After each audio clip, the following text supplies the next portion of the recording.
office, a couple of affairs.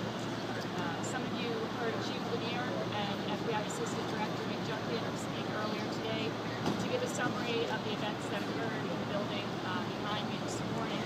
We had an individual enter the building and get into an altercation with the security guard. As a result of that altercation, the security guard was shot in the arm. He has been transported to the hospital. He's doing okay. Interviews of both the victim as well as witnesses in the building and outside the building continue. This point is a joint investigation from the FBI Washington Field Office and the Metropolitan Police Department. We are also working alongside the U.S. Attorney's Office. No charges have been filed, but the suspect is in custody at this point and being interviewed by the FBI.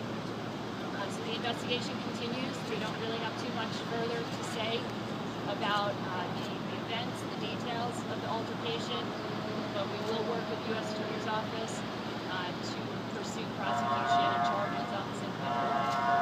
Can you tell us a little bit about how the suspect was apprehended and how the wounded man actually helped with that? You know what, I can't get into the details of anything that was said or not said, but as Chief Lanier did say this morning, the security guard was a hero in this case, and he did an excellent job in stopping the gunman from getting any further into the building and from anyone else getting injured or shot by him.